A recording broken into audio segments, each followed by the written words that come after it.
আসসালামু আলাইকুম। ফিজডিটি এসটিএমএল কনভার্টের দ্বিতীয় পর্বে আপনাদের সবাইকে স্বাগতম জানাচ্ছি। আমি আব্দুল্লাহ আল ইমরান।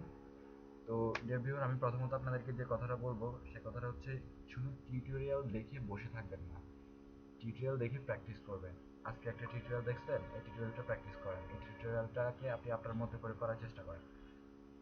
জাস্ট এভাবেই এগোতে হবে। যারা টিউটোরিয়াল দেখে আপনারা কাজ শিখতে চান তাদেরকে এভাবে এগোতে হবে। একসাথে বসে সবগুলোই টিউটোরিয়াল দেখবেন, পরে কাজ করবেন না, কিচ্ছু হবে না, কিচ্ছু শিখতে পারবেন না। সো টিউটোরিয়াল দেখবেন, কাজ করবেন, প্র্যাকটিস করবেন, আর প্র্যাকটিসগুলি গ্রুপে জমা দিবেন। ঠিক আছে?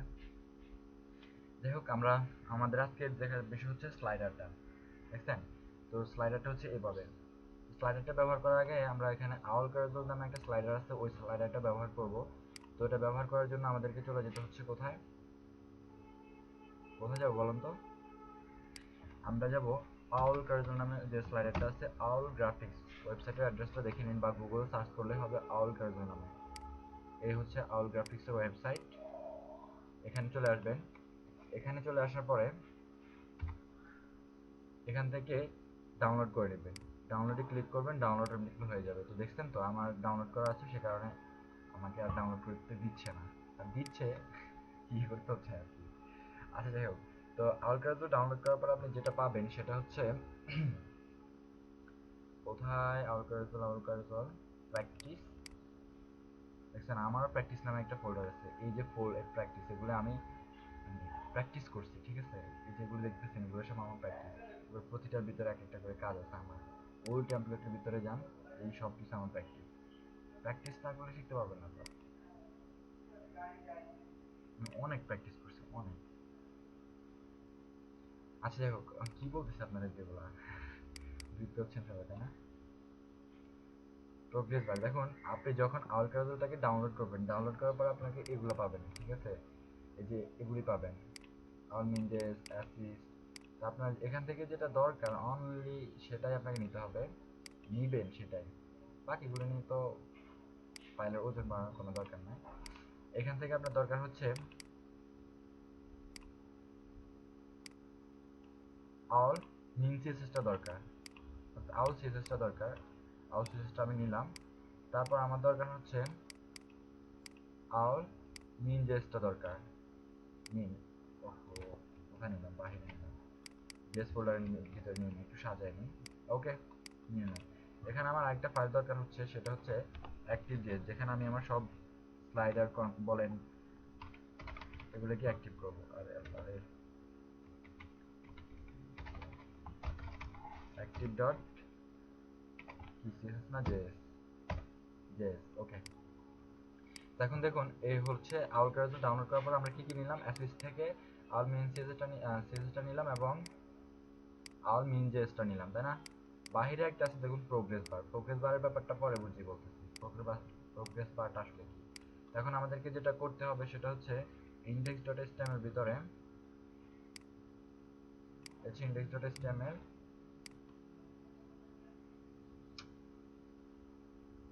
আমার কি বলবো, পিসিটা যে এত বেশি স্লো কাজ করে।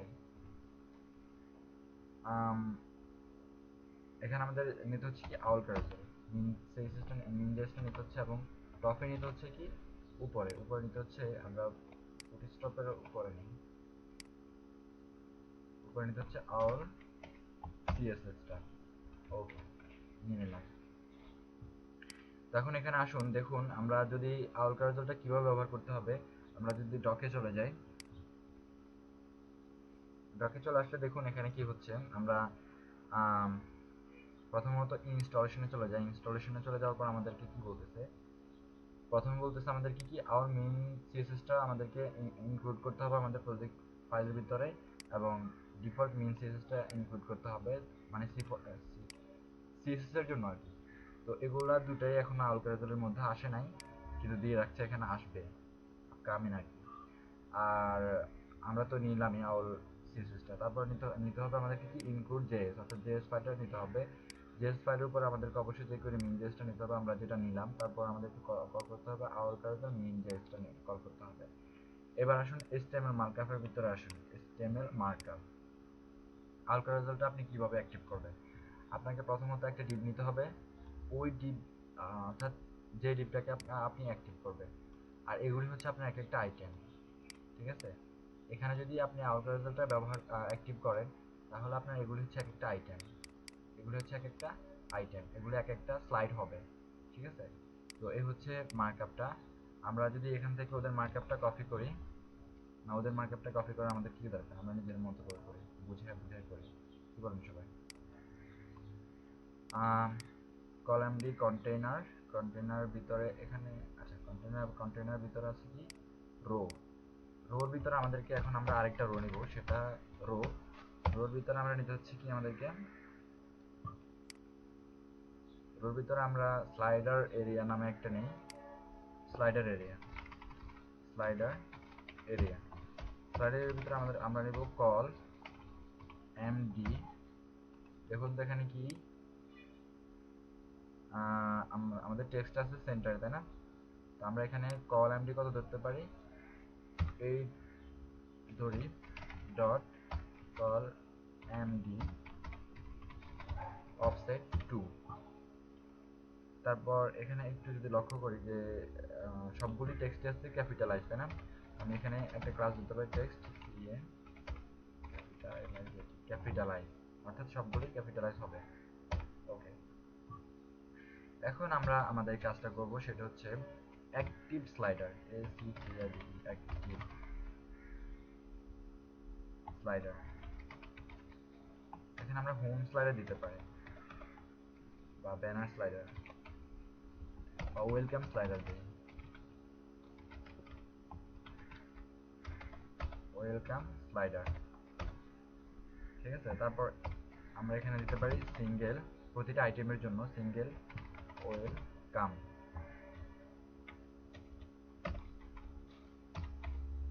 ওকে, এবার এখানে দেখুন, এখানে দেখুন কি আছে, এখানে আমাদের প্রথম টেক্সট আছে, আমি টেক্সটটা নিয়ে নিচ্ছি, দুটো টেক্সটই আছে।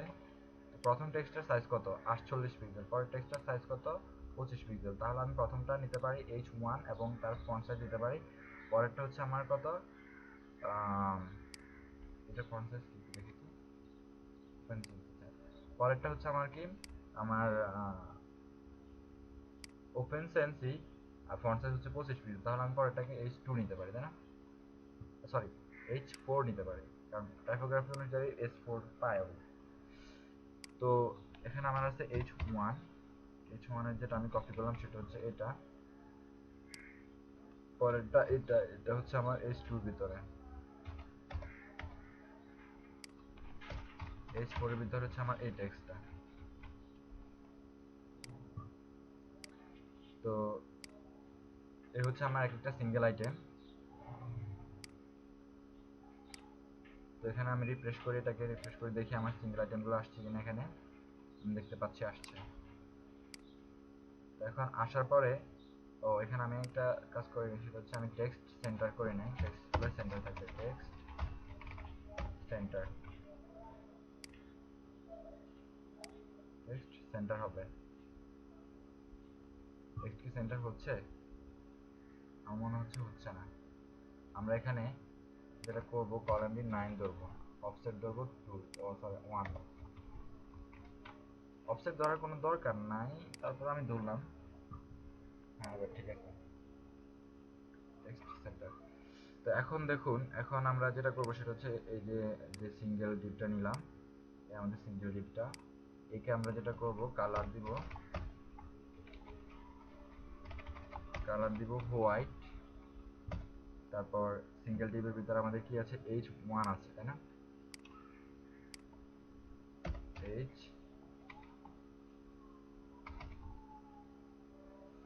Single welcome H1। Font size আমরা কত দেখলাম না, ফন্ট সাইজ দেখলাম 48 px, ফন্ট ওয়েট দেখলাম বোল্ড, ফন্ট ফ্যামিলিতে আমরা জানি দেওয়া আছে, ফন্ট ওয়েট দেখলাম বোল্ড। তারপর মার্জিন বাটন 20 পিক্সেল পাচ্ছেন। তারপর ও H4 single welcome H4, font size হচ্ছে কত, সরি, ফন্ট সাইজ হচ্ছে 20 pixel, sorry 25 pixel.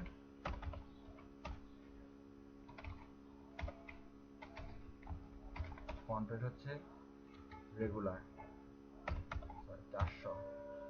Font rate হচ্ছে রেগুলার। ওকে, এখন আমরা যে কোডগুলো করলাম, এখন এই দেখুন index.html, এখানে ক্লিক করার পর আমরা কোডগুলো এখানে পেয়ে যাচ্ছি। আমি এখান থেকে css ফোল্ডারে চলে যাই,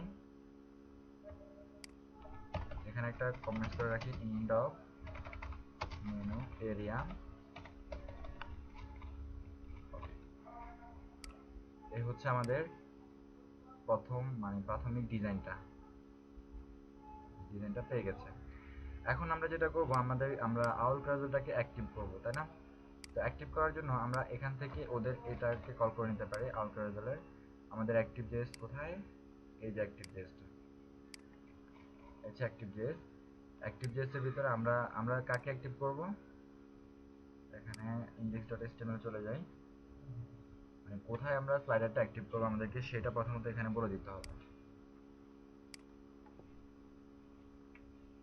এই হচ্ছে আমাদের ওয়েলকাম স্লাইডার, এখানে আমরা অ্যাক্টিভ করব। আর এগুলো আমাদের এক একটা আইটেম, এগুলো এক একবার স্লাইড হতে থাকবে, অর্থাৎ এগুলো স্লাইড হবে, এটা হচ্ছে অ্যাক্টিভ করব। অ্যাক্টিভ জেএস, এটা যেহেতু একটা ক্লাস সিলেক্ট করতে আমরা জানি যে অবশ্যই ডট ব্যবহার করতে হয়, ওয়েলকাম স্লাইডার। এখন এখানে আসুন, জেএস অ্যাক্টিভ যখন আপনি করছেন তখন আপনার কি হবে? এখানে অ্যাক্টিভ জেএসটা আউল ক্যাজুয়াল ডিফল্ট ভাবে কয়টা আইটেম দেওয়া থাকে? 3টা আইটেম দেওয়া থাকে আউল ক্যাজুয়ালের। আমরা অপশনটা একটু দেখতেছি, তার আগে আমরা আউল ক্যাজুয়াল অ্যাক্টিভ জেএসটাকে আমাদের প্রজেক্ট ফাইলের ভিতরে কল করে দিয়ে আসি।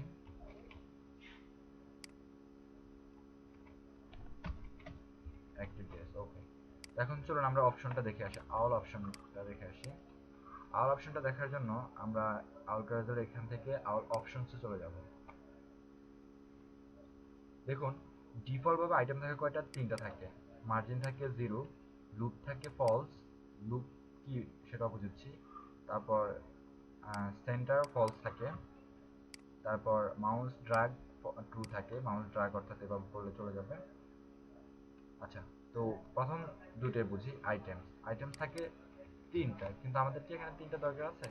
আমাদের এটা একটা দরকার আমাদের, তাই না? সেক্ষেত্রে আমরা এখানে লিখবো কি?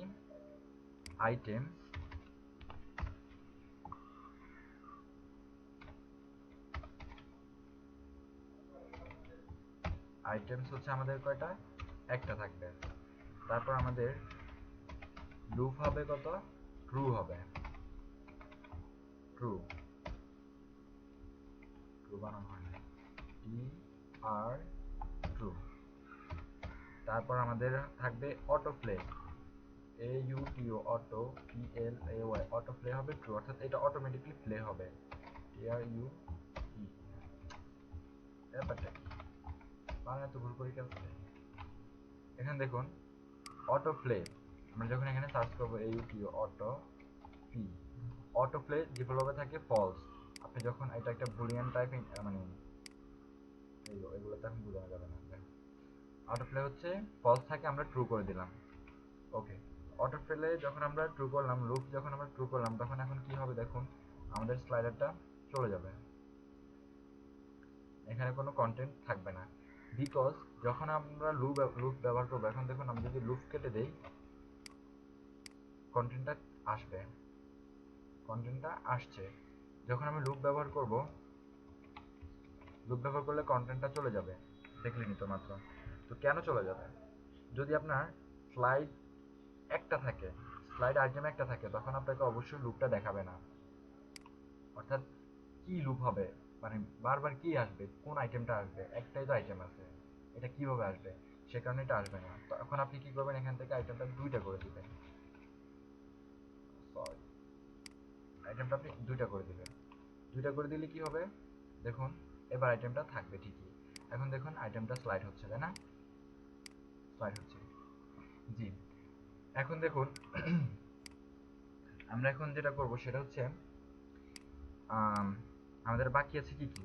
স্লাইড তো হলো, বাকি আছে আমাদের বাটমের এই ডটগুলি বাকি আছে, তারপর আমাদের বাকি আছে কি, দুই পাশে দুই অ্যারো চিহ্নটা বাকি আছে। এখন আমাদেরকে এটা দিতে হবে। তো আমরা প্রথমত অ্যারো চিহ্নটা দিই। অ্যারো চিহ্নটা দেওয়ার জন্য আমরা এখানে ন্যাপ টেক্সট এখানে চলে আসলাম। এ হচ্ছে ন্যাপ টেক্সট। ন্যাপ টেক্সট দেওয়ার নেম হচ্ছে এটা। তো আমরা প্রথমত ন্যাপ ফলস থাকে, ন্যাপ থাকে না, ডট ট্রু থাকে। আমাদেরকে প্রথমত কি করতে হবে, ন্যাপকে ট্রু করতে হবে। ন্যাপ TRUE ট্রু, ন্যাপকে ট্রু করতে হবে। তারপর আমরা যেটা কপি করলাম, sorry, nap text, nap true করার পর আমাদেরকে নেক্সট ন্যাপ টেক্সটটা দিতে হবে। Nap text. তো ন্যাপ টেক্সটে আমরা যেহেতু দুইটা আইকন চাচ্ছি, আইকনগুলো দেওয়ার সিস্টেম হচ্ছে এটা। প্রথমত এভাবে ব্যাকস্পেসটা দিবেন। এরপর সিঙ্গেল কোটেশন যদি আপনি ব্যবহার করেন, একটু বলছি, আমি সিঙ্গেল কোটেশন ব্যবহার করলাম, সিঙ্গেল কোটেশন, সিঙ্গেল কোটেশন। এখানে আমার থাকবে কোনটা, স্ক্রিপ্টটা থাকবে, পরেরটা পরের কোটেশনের ভিতরে থাকবে আমার নেক্সট। ঠিক আছে? তো এখন আমি এখানে যেটা ব্যবহার করব সেটা হচ্ছে, আমি এখান থেকে নিয়ে আসি, ইন্ডেক্স স্টেমে চলে যাই। এখানে আমি ফন্টস নামের একটা আইকন ব্যবহার করব।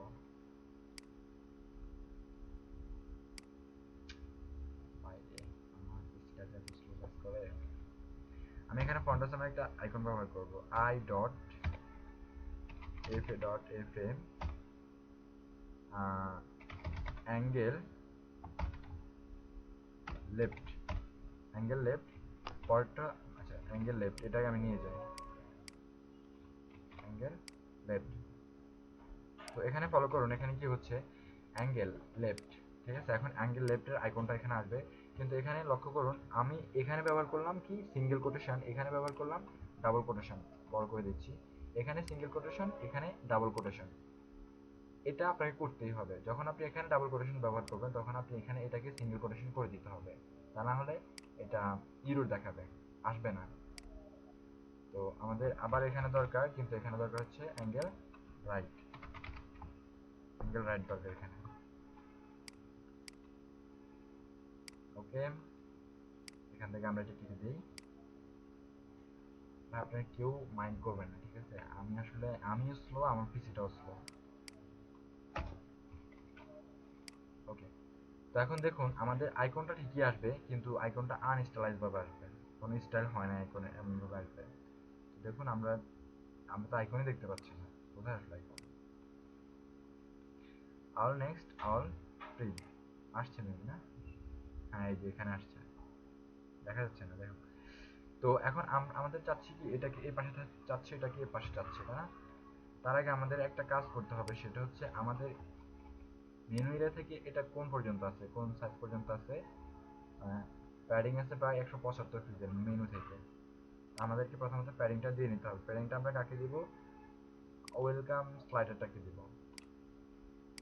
জাস্ট ওয়েলকাম স্লাইডারটাকে দিব, ওয়েলকাম স্লাইডার। এটা হবে প্যাডিং টপ, প্যাডিংটা হবে 175 px, 175 pixel padding, left right, আচ্ছা সরি, প্যাডিং হবে 175 পিক্সেল। ওকে,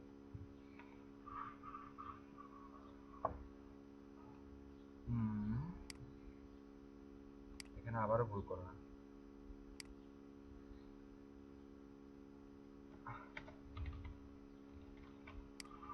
এখানে দেখুন 9 আসছিল, 9 আর 1 10, এপাশে কতটুকু খালি জায়গা থেকে যাচ্ছে, তাই না? আচ্ছা, এখন আর থাকবে না। তো প্যাডিং দিলাম আমরা কত, 175 পিক্সেল। তারপর আমাদেরকে এখন ডিজাইন করতে হবে আউল ফ্রি এবং আউল নেক্সটকে ডিজাইন করতে হবে। তো আউল ফ্রি এবং আউল নেক্সটকে আমরা ডিজাইন করবো এভাবে, যে আউল ফ্রি হাইট হবে, আমরা দেই 50 পিক্সেল, উইডথ দেব 50 পিক্সেল, পজিশন দেব অ্যাবসলিউট, লেফট থেকে থাকবে 0, টপ থেকে থাকবে 50%। বর্ডারটা দেখা যাচ্ছে না, তাই না? বর্ডার একটা দিয়ে দিই, border 1 px solid hash hash FFF, border radius একটা কালার দিয়ে আগে, colour hash FFF, text line তো সেন্টার আছেই, line height 50 pixel, line height 50 pixel, একটা ফন্ট সাইজ দিয়ে দিই, একবার ছোট দেখাচ্ছে ফন্ট সাইজ, 30 পিক্সেল। তারপর যেটা করব সেটা হচ্ছে বর্ডার রেডিয়াস 50%। ওকে ওকে। তো এখন একটু লাইন হাইট একটু কমানো উচিত না, যেহেতু ফন্ট সাইজটা একটু বাড়ালাম, লাইন হাইটটা একটু কমানো উচিত। 48 পিক্সেল দিয়ে দিলাম লাইন হাইট। ঠিক একইভাবে আমাদেরকে আগে করতে হবে, নেক্সট তাকে করতে হবে আউল নেক্সট। ঠিক আছে, আমরা এখান থেকে এটা কপি করি, আমাদের স্টাইল.css চলে যাই। এটা আমাদের স্টাইল.css। তো এখন এখানে একটা কাজ করলে বেটার হয়। কাজটা হচ্ছে কি, ক্লাস। এখানে দেখুন, আমরা যখন এখানে ক্লাসে চলে আসতেছি, ক্লাসে চলে আসি,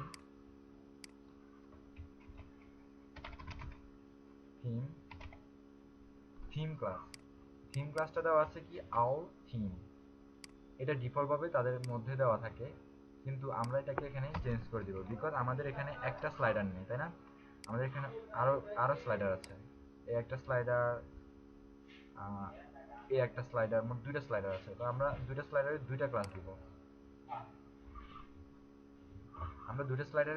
দিব, সেক্ষেত্রে আমাদেরকে এখানে কি করতে হবে, থিম ক্লাস, এটা। ওকে, থিম ক্লাসটা আমরা ব্যবহার করলাম, থিম ক্লাসে ব্যবহার করলাম। এটাকে আমরা হোম স্লাইডার ব্যবহার করতে পারি, হোম স্লাইডার। এখন আমরা যে ডিজাইনটা করলাম মাত্র, সেই ডিজাইনগুলোর আগে আমরা বলে দিব যে হোম স্লাইডার আউল ফ্লিপ, এই স্টাইলটা হোক। তারপর হোম স্লাইডার আউল নেক্সট, তুমি নিচের স্টাইলটা হোক। তো এখন দেখুন, ও যদি থাকে লেফট থেকে 0, আমি জাস্ট এখানে কি চেঞ্জ করতেছি সেটা দেখুন। এখানে আমি দিলাম ওকে লেফট থেকে 0 দিলাম, পজিশন অ্যাবসলিউট দিলাম। এখন ও যদি লেফট থেকে 0 থাকে, দুইজনে একসাথে থাকবে না? একসাথে থাকবে। সেক্ষেত্রে আমি এটাকে করব রাইট থেকে 0, রাইট থেকে 0। তারপর আমি এটাকে চাচ্ছি যে কি হবে, এখন দেখুন টপ থেকে যখন আমি 50% করলাম, তখন সে তার উইডের থেকে 50% চলে আসছে। আমরা এটাকে সেন্টার করতে হলে মার্জিন টপ করতে হবে, মার্জিন টপ -25 px। ব্যাপারটা আসলে একটু বুঝার আছে, আচ্ছা বুঝিয়ে দেবো কোনো এক সময়। -25 px, পজিশনিং ব্যাপারটা একটু ভালো করে বুঝলে এই ব্যাপারটা আসলে বুঝতে পারবেন। এখন দেখুন, আমরা আমাদের দুইটা বাটনই পেয়ে যাচ্ছি, এখানে একটা বাটন, এখানে একটা বাটন। ওকে,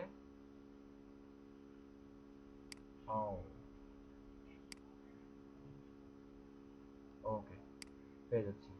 এখানে একটু প্রবলেম আছে, প্রবলেমটা হচ্ছে এই যে এগুলি আছে, এগুলি প্রপারলি সেন্টার করতে কার সাথে, এর সাথে সেন্টার আছে, তাই না?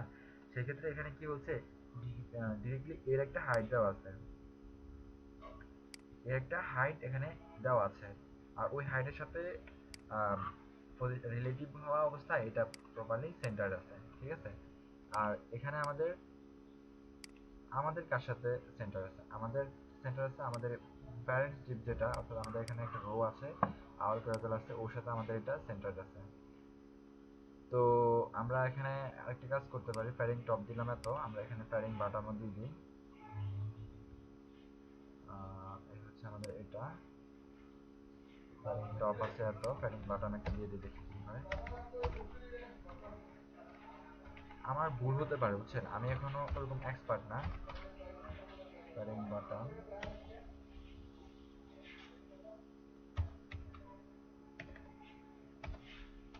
পঁচাত্তর পিক্সেল দিয়ে রাখি। প্যাডিং টপ 175 পিক্সেল, অবস্থা দেখছেন? আচ্ছা, আমি এটা সম্পূর্ণ কেটে দিই, কেটে দিয়ে এখানে লিখি যে প্যাডিং টপ বাটাম 175px 0, এখানে এটা লিখে দিই, তাহলে কি হয়? হ্যাঁ, তাহলে ঠিক আছে। ওকে, ঠিক আছে, কিন্তু আবারও একটা প্রবলেম এখানে। আমি মনে করি কি জানেন, এখানে অফসেট দেওয়ার কোনো দরকারই নেই। এখানে অফসেট ধরে তো ভেজাল করতেছে, অফসেট ধরার কারণে দেখেন এটা কি সেন্টার আছে প্রপারলি, এটা নাই, তাই না? আমি এখানে অফসেটটা বাদ দিয়ে দিই, 12 ধরি।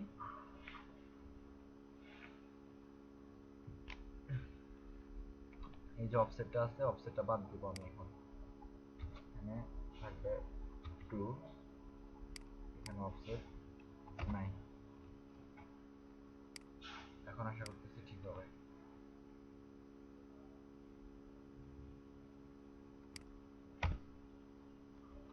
এখন ঠিক আছে। ওকে, তো এখন আমাদের আরেকটা জিনিস বাকি আছে, সেটা হচ্ছে কি ডটটা, অর্থাৎ আমাদের এই যে প্যাজিনেশনটা এটা বাকি আছে। তো এখন আমরা এটা দিব। তো এটা আমরা কাকে দিব দেখুন, এটা আমাদেরকে দিতে হবে আউল কন্ট্রোলস, চলে যাই আমরা অ্যাক্টিভ আউল কন্ট্রোলস, আউল ডটস কে দিব। আউল ডটস, আউল ডটস এর আন্ডারে একটা দুইটা ডিপ আছে, ডিপ আউল ডটস ডিপ। ডিপকে আমি করব উই হাইট দিব 10 px, উইথ দিব 10 px, তারপর ডিসপ্লে দিব, সরি ইনলাইন ব্লক, তারপর একটা বর্ডার দিব 1 px সলিড হ্যাশ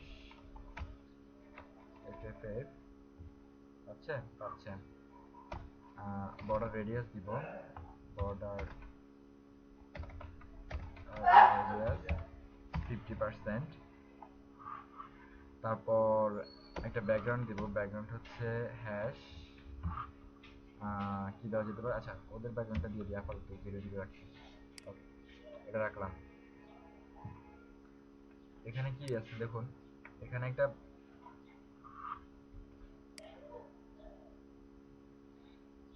এখানে ছোট্ট করে একটা ব্যাকগ্রাউন্ড দেওয়া আছে, তারপর বাকিটা দেওয়া আছে। এখন তারপর বাকিটা কি দেওয়া আছে সেটা একটু বলতেছি। তাহলে মূলত আমার সাইজটা হচ্ছে কি, সাইজটা হচ্ছে এ, আমি ব্যাকগ্রাউন্ডটা দিতে হবে মূলত এ কে। তো এর সাইজ হচ্ছে 10 পিক্সেল, ঠিকই আছে 10 পিক্সেল 10 পিক্সেল। বাকিটা কি দিতে হবে, তো ব্যাকগ্রাউন্ডও হোয়াইট, কালারও হোয়াইট, ব্যাকগ্রাউন্ডও হোয়াইট। ডিজাইন করলাম আউল ডটস কে, আউল ডটস কে। তো ব্যাকগ্রাউন্ড হচ্ছে কি হোয়াইট,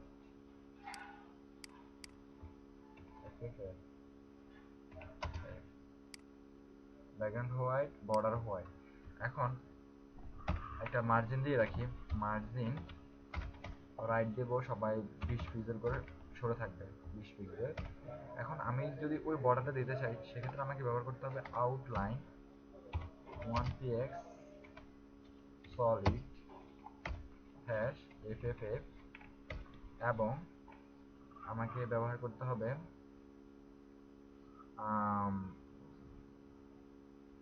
আউটলাইন অফসেট ব্যবহার করতে হবে, O U T L I N E, outline offset 5px, ঠিক আছে। তারপর এখানে কি ব্যবহার করা যেতে পারে, আউটলাইন রেডিয়াস নামে কিছু আছে, এর গোল করার জন্য আউটলাইন